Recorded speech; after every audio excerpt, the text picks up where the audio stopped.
अध्यात्म विज्ञान कोई धर्म या संप्रदाय नहीं है, ये स्पिरिचुअल साइंस है जो कुदरत के कानून पर आधारित है। ये विज्ञान पूरे ब्रह्मांड के सभी रहस्यों को उजागर करता है और जीवन के सभी पहलुओं को समझने के लिए एक नई दृष्टि देता है।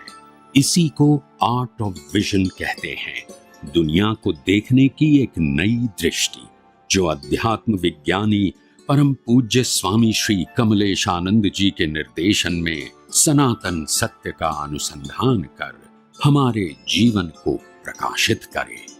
जय सच्चिदानंद।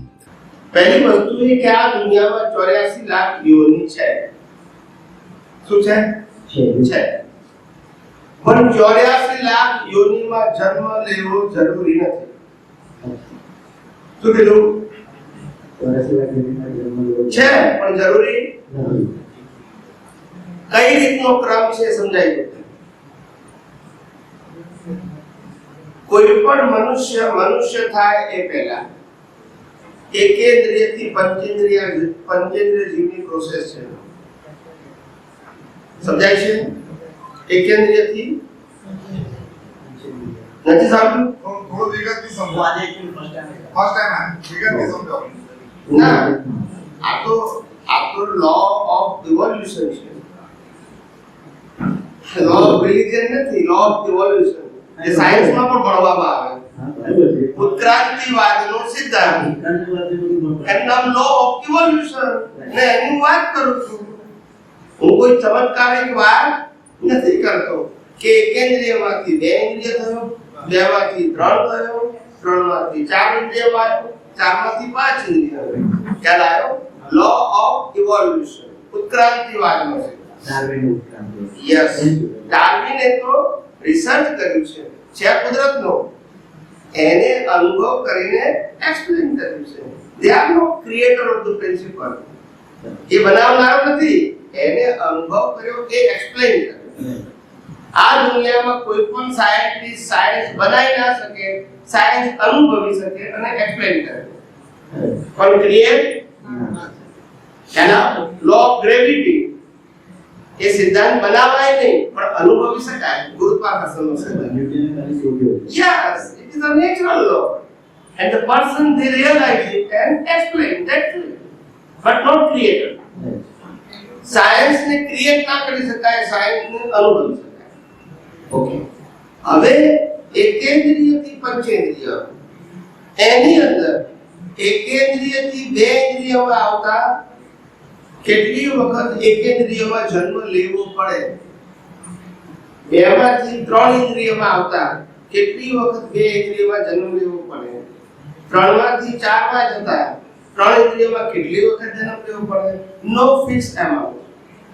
4 માંથી 5 માં જવું હોય કેટલા અવતાર થાય, કેટલા ઇન્દ્રિય જન્મ થાય કહેવાય નહીં, અને 5 માંથી મનુષ્યમાં આવવું એ ફિક્સ નથી। સમજાય છે? પણ પ્રોસેસ આ છે ઇવોલ્યુશન। સમજાય છે?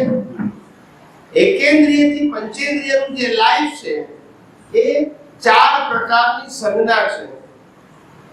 આહાર, ભય, મૈથુન ને નિદ્રા। આ 4 પ્રકારની સંજ્ઞાથી એકેન્દ્રિયથી પંચેન્દ્રિય જીવોનું લાઈફ છે। ત્યાર પછી પંચેન્દ્રિય જીવ પછી મનુષ્યમાં આવે ત્યારે 5 ઇન્દ્રિયો વત્તા બુદ્ધિ મળે। બુદ્ધિ મળે ત્યારથી ફ્રીડમ શરૂ થાય, ત્યારથી કર્મ બાંધવાની સત્તા મળે। તે પહેલા કોઈ સત્તા નથી, ખાલી 4 પ્રકારની સેન્સથી લાઈફ હોય। અહીંયા આગળ મનુષ્યમાં આવ્યા પછી 4 પ્રકારની સેન્સ પ્લસ બુદ્ધિ। સમજાય છે? જંગલનો સિંહ હોય અને શિકાર કરીને લાવે અને ભૂખ લાગી હોય એટલું ખાઈ જાય અને ખાઈ પછી બાકીનું શું કરે? છોડી દે। એ 4-5 દિવસ માટે રાખે, પેલા અંદર સ્ટોરેજ કરી કરે ના કરે। ખ્યાલ આવે? આપણે રોટલા બનાવી છે ને, રોટલા એવા 15-20 રોટલા આપણે કૂતરાને આપીએ તો કૂતરું શું કરે? પછી છોડી દે। અને મનુષ્યને આપીએ તો ભૂખ હોય એટલું ખાય, બાકીનું ઘેર લઈ જાય. એનું નામ બુદ્ધિ. સમજાયું? સમજાય બુદ્ધિ. બુદ્ધિ આવે ત્યારથી એને ફ્રીડમ આવે.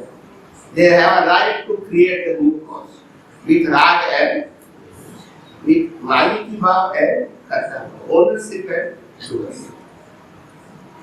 એટલે મનુષ્યમાં આવે ત્યાર પછી બુદ્ધિનો પહેલા ઇન્દ્રિય જ્ઞાનનો વિકાસ, પછી બૌદ્ધિક જ્ઞાનનો વિકાસ. શું થાય? મનુષ્યમાં કેટલાય અવતારો મનુષ્યમાં ફરતો ફરતો ઘડાતો માર ખાતો ખાતો મેચ્યોર થતો જાય. શું થતો જાય? એ પહેલું મનુષ્યમાં પહેલી વખત આવે ત્યારે ઇન્દ્રિય જ્ઞાન તો લઈને આવ્યો છે, પ્લસ બુદ્ધિ લઈને આવ્યો.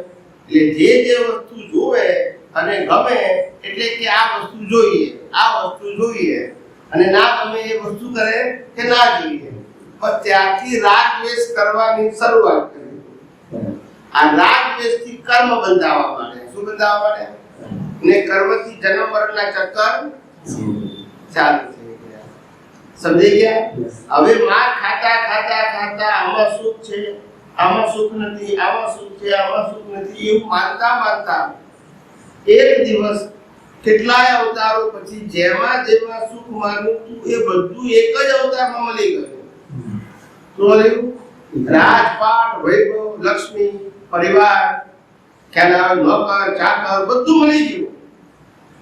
પણ સુખ મળ્યું પછી ખબર પડી કે હું આ બધામાં સુખ માનતો હતો, પણ મળ્યા પછી ખબર પડી કે આમાં સુખ માટે નક્કી કરે કે સુખ આનેમાં નહીં પણ બીજે હોવું જોઈએ.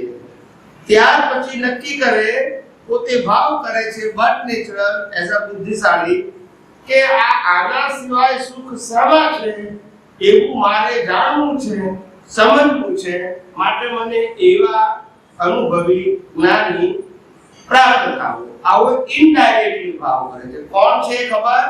પણ ભાવ કરે છે. સમજાય છે? That's it. આ ભાવનું પછી બીજે દિવસે બીજા અવતારમાં ફળ મળે છે, રિઝલ્ટ રૂપે. એના રૂપે મળે છે રિઝલ્ટ. જેવો ભાવ તેવો ભાવ, જેનો ભાવ બગડ્યો એનો જેવી મતી એવી. સમજાય?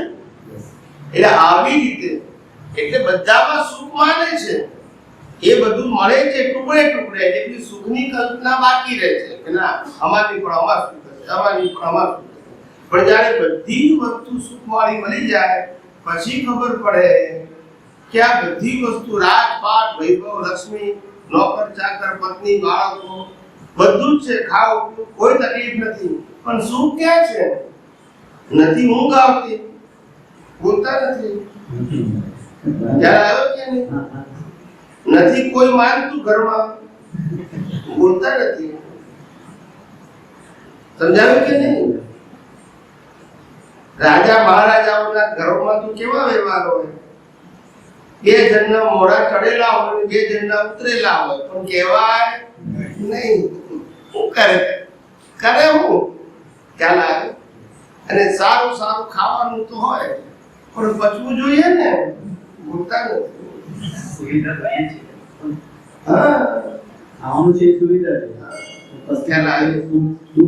એટલે પલંગ હોય અને સુગંધીદાર અત્તર હોય, પણ ઊંઘ આવે બોલો. અને ખાવાનું બધું હોય પણ પચે નહીં. અને રાજા હોય તો ઉંમર તો વધે, ગયડા થાય, બોલતા નથી. કરવું આવે આપણે બધું સુખ માન્યું હતું ના સમજાય? એટલે આ બધું માર ખાય પછી ખબર પડે કે આમાં સુખ નથી.